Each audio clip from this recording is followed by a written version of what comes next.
Good morning, friends of the Palestinian Diaries Facebook group. Um, I'm Johannon Ben-Zion, the voice crying out in the wilderness, crying out for technological New Jerusalem, emphasis on the technological, and I'm going to talk about um, the failures, the systemic, centuries-long failures of the highly fascistic militaristic, ecocidal United States, and there's no conversation about this without talking about its role in the Gaza genocide, the ongoing Nakba, the illegal occupation of Palestine. Um, this is a project that has been primarily funded and steered by the fascistic United States for, these last 8 decades, and it would not be occurring in any way, shape, or form without that influence of the fascistic United States.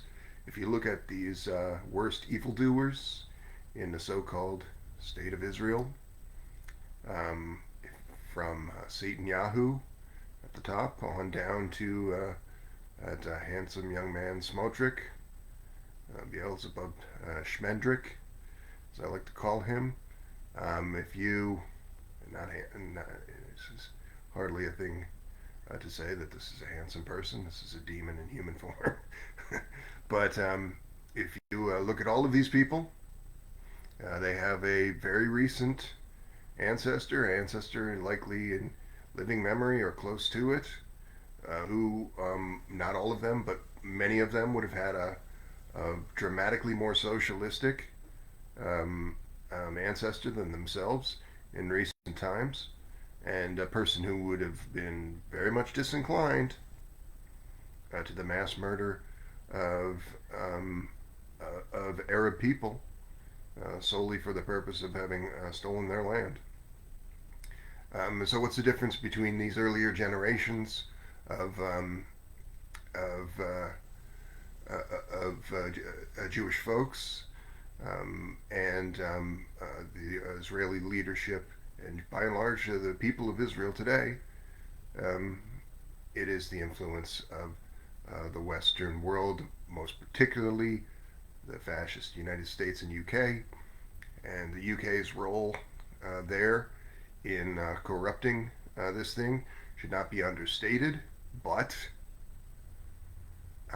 nothing compares to the raw tonnage of military spending that's been put toward this fascistic, genocidal, apartheid state of Israel that, of course, dramatically predates the events of 2023, October 2023. This is an ongoing Nakba from um, uh, uh, from 1948, shortly thereabout,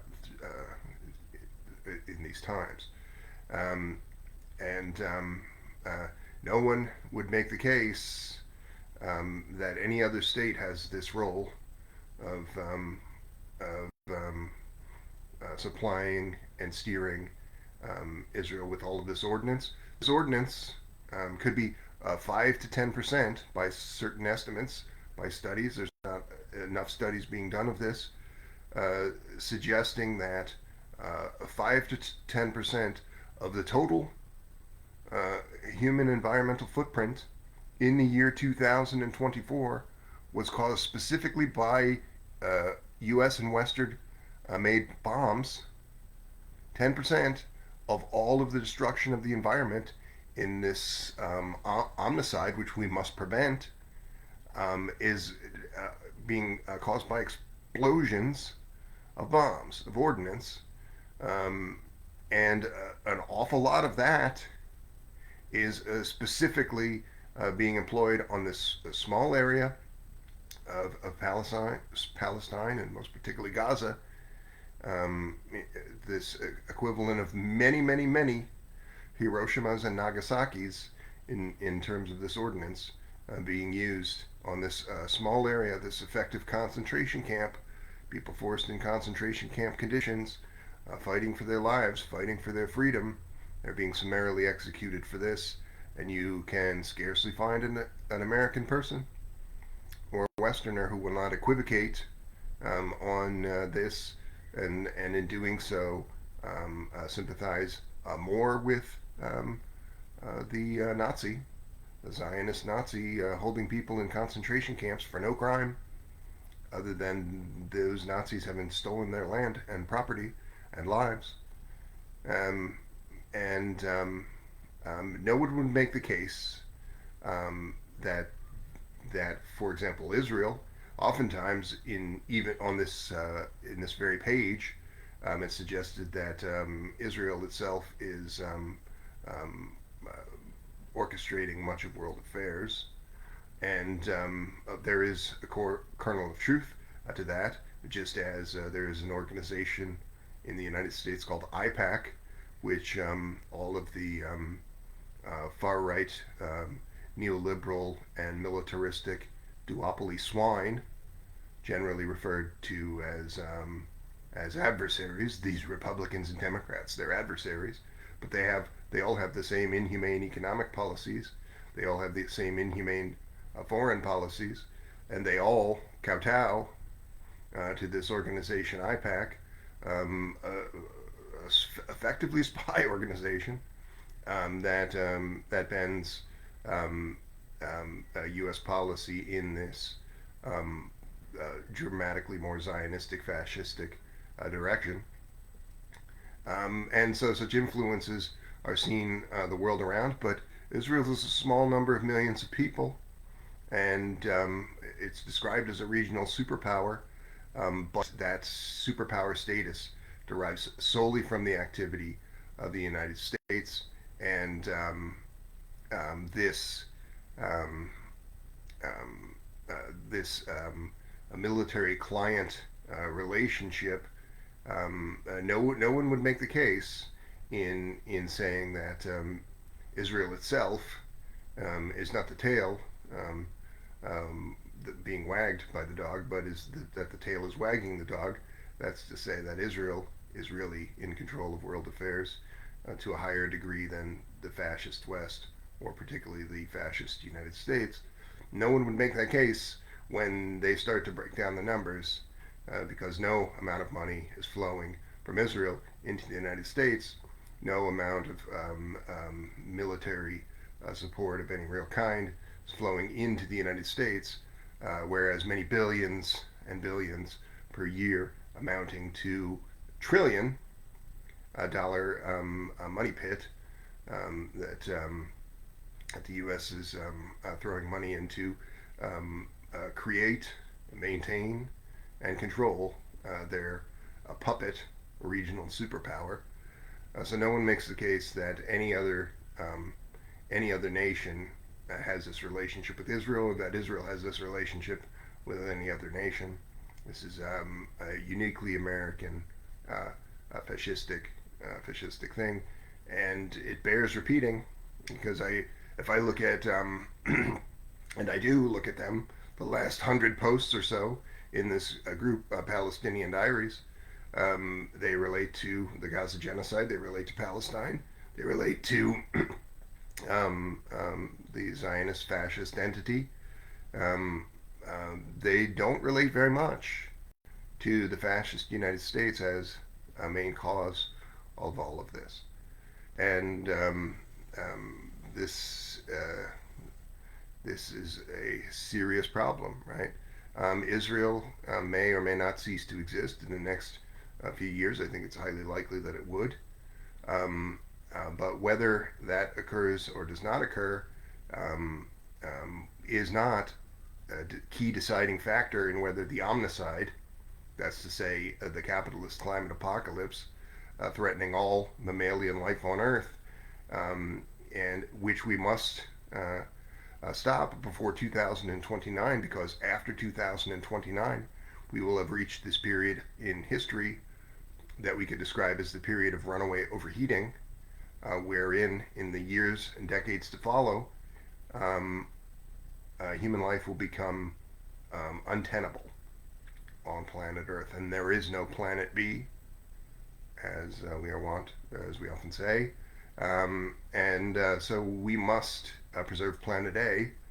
Um, and Israel is a small place, relatively speaking, and but the United States is the fourth largest country in the world. It's $1 trillion a year super polluting abomination. The military industrial complex is the world's worst polluter. Of course, it's dramatically worse than that, than merely being the world's worst polluter, because it protects all other super polluting concerns and entities like fascist Israel with extreme violence toward anyone who would defy this global regime of super pollution and violence generally. And this is a thing that must be stopped.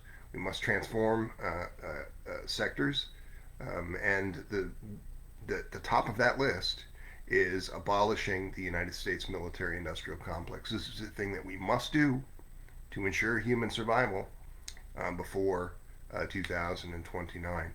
And I don't see that level of analysis on the part of people who are concerned or even fighting against the Palestinian occupation, this genocide, this Nakba, the ongoing ratcheting up of the Gaza genocide that has occurred over the last 14 months.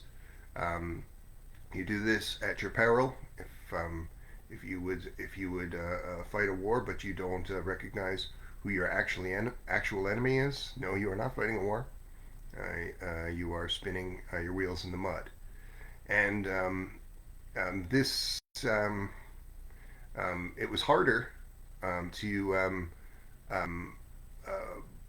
make this kind of statement before 2016 because these puppets, these figureheads of the fascist United States, U.S. presidents, and political figures were quite canny in making it seem as if they were trying to be neutral arbiters of the Israeli occupation, the so-called Israel-Palestine conflict. They would say we are doing everything that we can to see as two-state solution, a peaceful solution, that cooler heads will prevail. This is a recurring theme throughout all of these conversations until 2017 when President Trump came into office and he said, listen, that's all obviously been a lie. The United States supports Israel and has funded and steered this whole thing. He was much clearer about this, and this became a basis for much of his support from the Christian Zionist mass, these fascistic sympathizers in the U.S., and it became much of the basis of support for the Jewish Zionists of Israel. These people who have unfortunately descended into fascistic formations and mind frames, whereas before in the early 20th century, it's regarded as an anti-Semitic trope to say that Jewish people are were socialistic or are more socialistic. I don't understand exactly why that would be a slur to say that people are willing to stand up for a humane and sustainable economic system and thus a livable world, the necessary a minimum for a livable world. To say that makes you a hateful person, to suggest that some group of people are better than average, than say the average European descended fascist pig, particularly of the United States. This it's it's very strange. It's a part of the anti-communist paradigm that has become so influential and made the United States this fascistic and anti-communistic ringleader of world affairs. Um, and there's this a woman, a nice, pleasant little woman who's an actress named Miriam Margolyes, and she points this out on different occasions, saying that Jewish people used to be um, associated with doing good things, supporting progressive movements, and generally, even those things were not merely performative identity politics focused progressivism of today, but they were the supporting of the building of more humane economic policies, less elitism and cruelty in this world, this socialistic impulse. And somehow, because of um,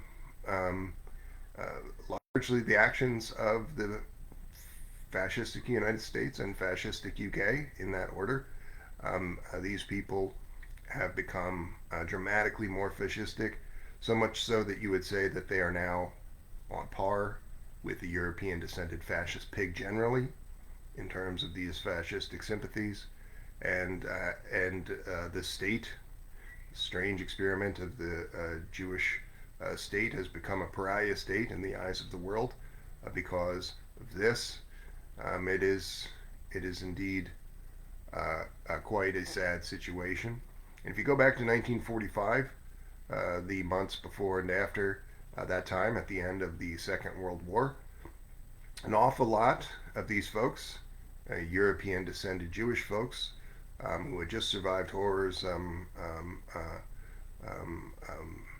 that should not be understated, wanted not to go to this participate in this strange experiment of a what would become what would have necessarily, by the theft of this land, be a fascistic project. They wanted to go to the United States, um, and leadership of the United States were well aware of this, and their response was to prevent this from occurring, even in many cases causing the death of people who were in the direst of straits, in concentration camp conditions, in the concentration camps themselves, preventing them from reaching a safe harbor, and so thus had them dying. And the whole justification for this, of preventing Jewish people from coming in large numbers to the United States generally, was this so-called trope that Jewish people were too socialistic, that adding them to the population of the United States would make the United States not sufficiently fascistic as a leadership preferred. That's an insane response. And so when you say, why have these generations of Jewish people, as we pointed to the so-called Israeli leadership, have become so fascistic compared to their recent ancestors? The answer is basically because of the machinations of the ruling elites of the fascist United States. The people of the fascist United States unfortunately share many of these attitudes, but for as long as anyone has been alive, this is owing more so to the manipulation of the elites themselves, and the manipulation of course, Project Mockingbird type militaristic, fascistic, and far rightist generally propaganda that manipulates these people into such a situation where they would imagine that a Democrat who is a far right neoliberal is supporting the omnicide and things like the Zionist occupation, and a Republican who's a far right neoliberal supporting those same things. Each of these representing only inhumanity in across almost every area of human affairs, that somehow they are different and that somehow they are adversaries and not equal collaborators with one another in um, creating this thing that is insane. The omnicide is insane. Support for the United States is insane. Oftentimes, people refer to these Republicans as conservative people, right? They are conserving the system, we would say, the U.S. Power and U.S. institutions are being maintained by such people. But what precisely is being conserved or maintained by this overwhelming support for this military industrial abomination, the world's worst polluter, these people tend to have, or the corporation that the other super polluting concerns, all overwhelmingly, that's who they are. All of the other super polluters are also supported by the fascist United States. What exactly is being conserved by support for such horrific things? Nothing. Nothing. Human life, you are not conserving anything if you are supporting the things that are causing near-term human extinction. Uh, so this it's more correct would be more correct term in my view to refer to the conservative and the liberal who hold the same essential views by their actions, but sometimes will say otherwise.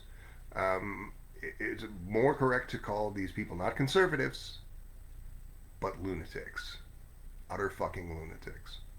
And that is who the American is, overwhelmingly. You can scarcely find a person who would not fit this description.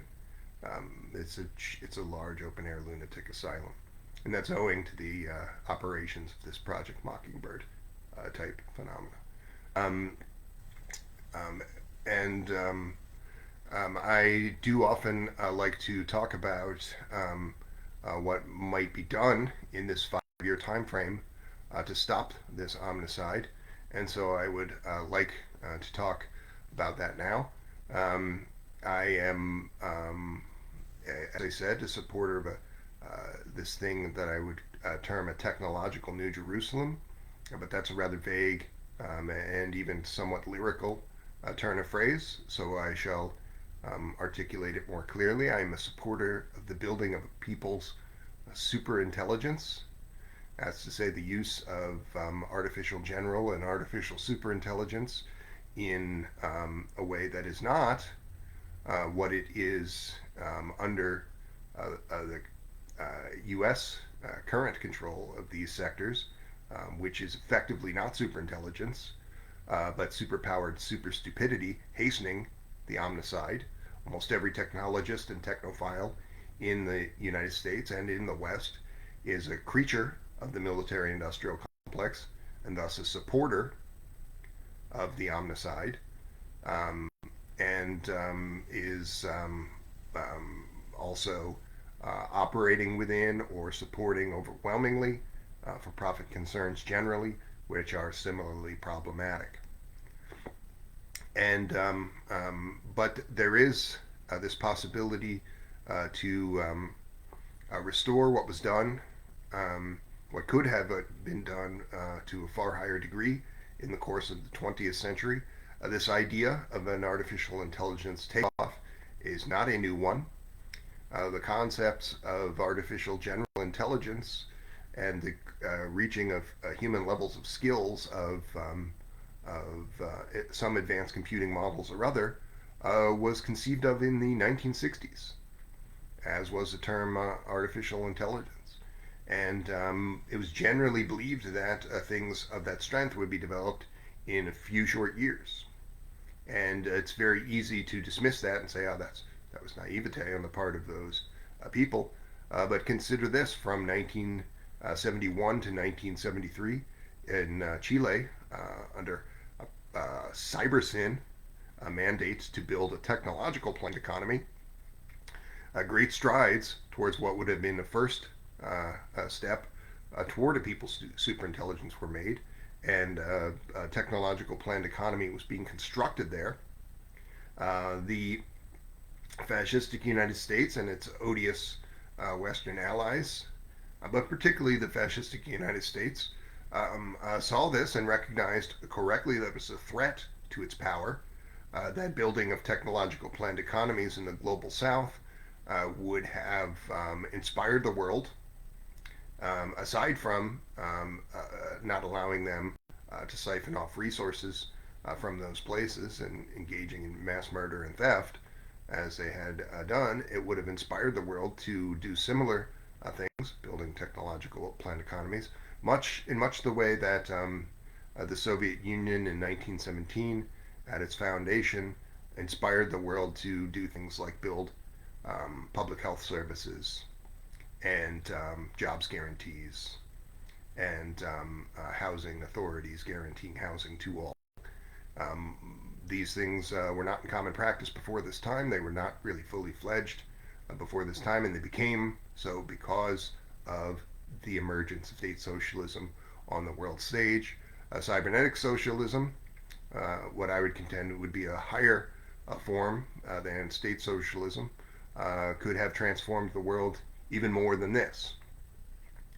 This was not allowed to happen because the fascist United States intervened, overthrowing and destroying that Cybersyn project and destroying much of Chile, resulting in the death of many, many hundreds of thousands of innocent people. People like school teachers, people who did not have guns in their hands, but who were merely trying to figure out how to build a viable economic form in their own country, and they were mass murdered by the fascist Pinochet and that regime. But of course, that was all fabricated by the fascist United States, and this is the genesis of much of neoliberal thought deriving from these specific actions. And so this further right shift of these already fascistic Western states, particularly the fascist United States, into this world where we now live, which is being frequently referred to as capitalist realist, and this capitalist realist logic is, I think, some significant part of the explanation for why I said in this group, the top 100 posts, virtually none of them refer to the role of the fascist United States in all of this, or really, if they do refer to it, don't really lay the blame quite as it should be laid. And people's superintelligence is perhaps a better explanation of my thinking here, but than technological New Jerusalem, but it's still not nearly as good of an explanation.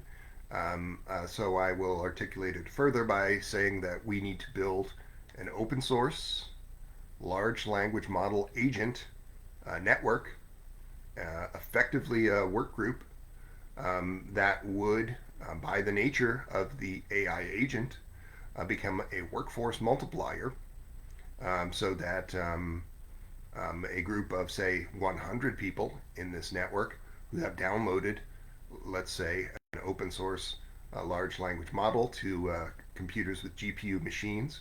This model has been modified, not necessarily so significantly, but been modified to work within this framework, to work with these other AI agents, to create the basis for this workforce multiplier, to allow those people who are participating in this network to have a prompt where they are able to steer the actions of their and these other AI agents. And so this group of 100 people, that's say the minimum work group number of users, would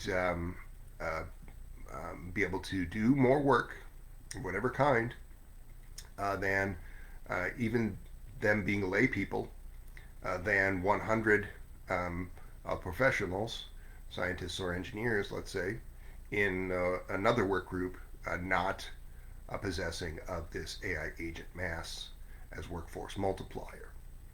And um, um, if this AI agent workforce multiplier were properly steered um, to be trying to stop the omnicide, for example, to be working on socialistic or communalistic outcomes, and if it were to grow to a great size, let's say more than 100,000 people, um, then that could be a thing that could become powerful enough to bring the fascist United States and its super polluting abomination of the military industrial complex to heel, and thus prevent the extinction of our species, which will be a near certainty after 2029. If we do not take actions on this order of magnitude, and I do not believe that this cybernetic communistic organization is the only method of doing that. The other method, really, though, is also the communistic formation, a people's revolution. But as I do not see a large number of millions of people in that formation of vanguard organization prepared to take up arms against the fascist United States on the North American continent, I would argue that the use of this thing that allows all persons involved to do more with less, it should not be dismissed. That is to say, advanced computing is the most powerful revolutionary weapon um, in history, more so than the written word, more so than the development of weaponry, in my view, because those things, as transformative and impactful as they are and continue to be,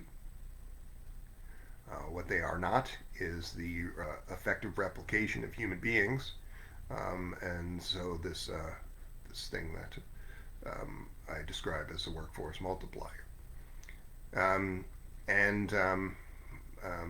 this people's superintelligence. I hope then this concept might become a little clearer in your mind, and hopefully you will not take a technophobic view of these things, and thus deprive yourself as a freedom fighter, a revolution minded person, or organizer of this most powerful of revolutionary weapons. I have described this in terms of not just a network of open source organizers downloading to GPU machines this thing, but something that could be built also using a virtual GPU technology. So we could build something called a progressive web application, which would effectively be a website portal that would not solely rely then on people with GPU machines, but allow any device to use cloud services providing these virtual GPUs.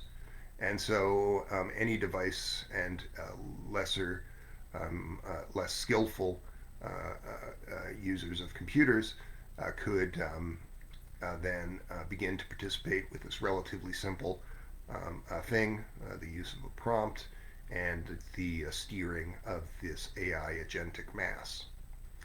Um, by and large, when people in the Western world discuss the emergence of AI agents or ethics around artificial general intelligence and things like this, they do not talk in terms of the people's superintelligence, and that's why so many of them have nonsensical views describing artificial general intelligence or artificial superintelligence as a force unto itself, not what it actually is, a thing controlled by capitalistic fascistic actors.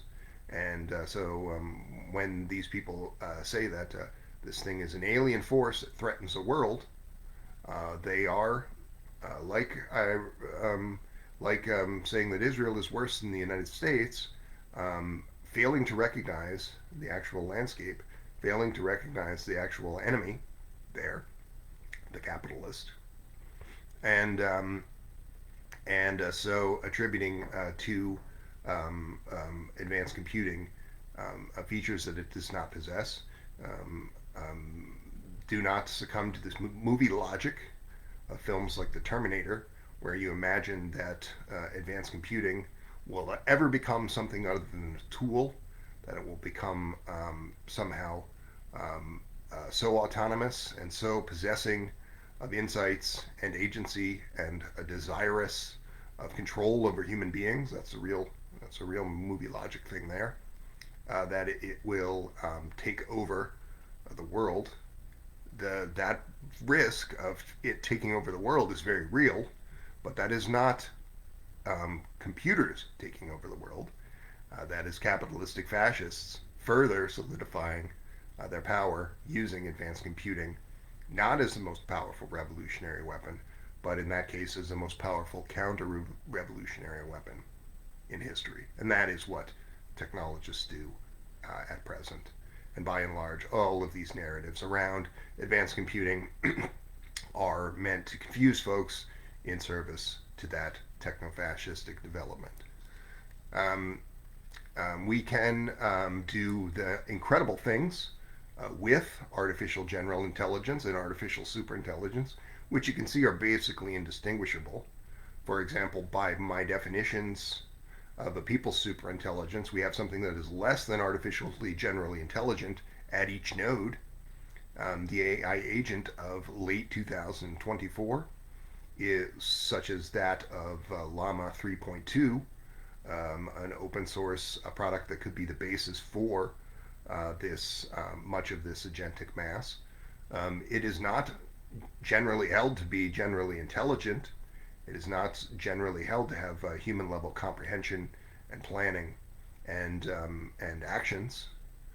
But nevertheless, in this array of many thousands of AI agents steered by human beings, we have something that is an effectively superintelligent formation derived from less than generally intelligent components.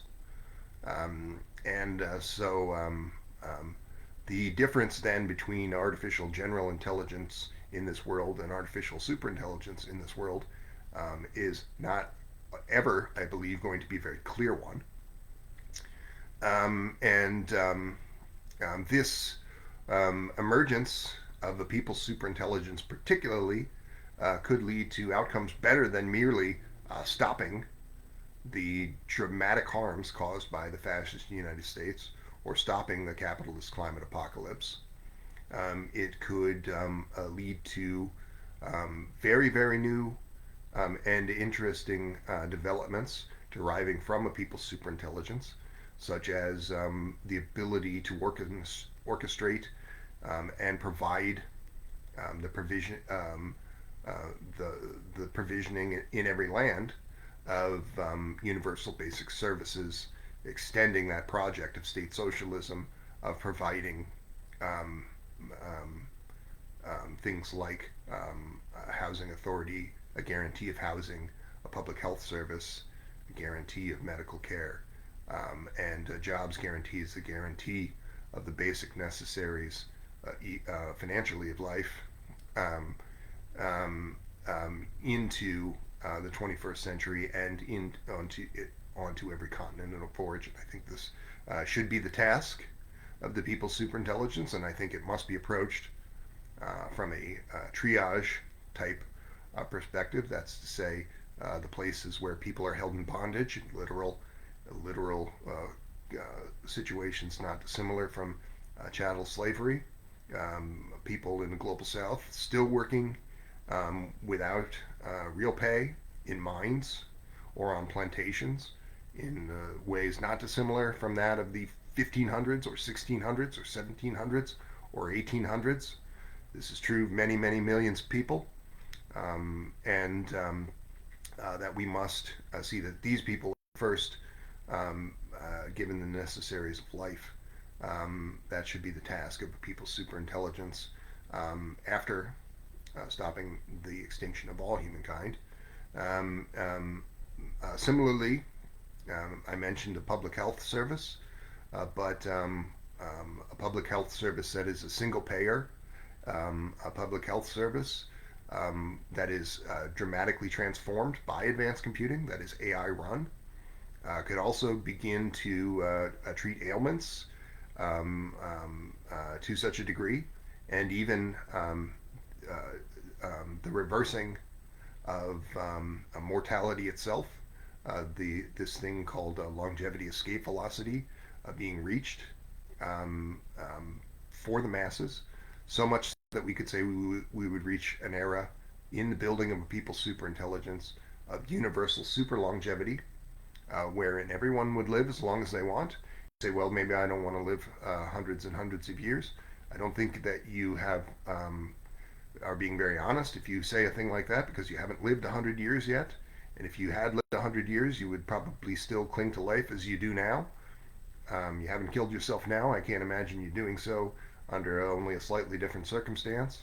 Um, and so this thing, universal super longevity, I think could quite easily be built within the next decade if we actually take back these sectors, these advanced technology sectors, which are basically being used for not for superintelligence, but for superpowered super stupidity on the part of the fascist West and its various allies and supporters, if they could be so called.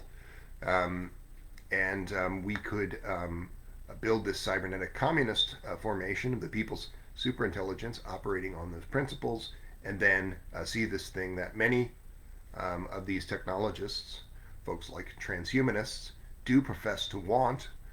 They do want to see the longevity escape velocity reached, but they are doing quite the opposite thing of supporting for profit healthcare in the United States, for example, that kills millions, about 100,000 people a year.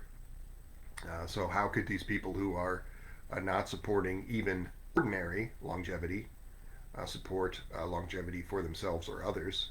And of course, the building of a public health service, a national health service, is itself a kind of workforce multiplier. It allows people to have universal health care. Um, the standard, by having this as a standard, allowed people to have a level of care that even, say, people who were as rich as Croesus, like Andrew Carnegie, did not have because of this socialistic thing. By that same logic, most of the life extensionists of the Western world that I've interacted with to a pretty high degree are actually not life extensionists at all. They are just deranged people supporting far right neoliberal policies that kill others. Um, and But we can see these better things and better things well beyond this. Say pushing the human race up the industrial ladder, up the Kardashev scale, as it's known, quite quickly. These developments could be quite transformative in the building of the true superintelligence, the people's superintelligence, based on something like, not necessarily absolutely must follow that form, but that is the most developed thing in terms of being available to the masses. Anyone can download an AI agent today that is open source. And so that should be the basis. This machine learning field should be the basis for building this people's superintelligence in 2025. And that thing, when built to millions of users, could be transformative enough to not simply stop the capitalist climate apocalypse, but to transform our world dramatically for the better. So much so that we would say that the artificial intelligence singularity is nigh, and wonders to behold beyond imagining, and that on that fateful day you will rise, and all humankind will become as one. For you see, my dear comrade, very soon techno-communism will win. And thank you.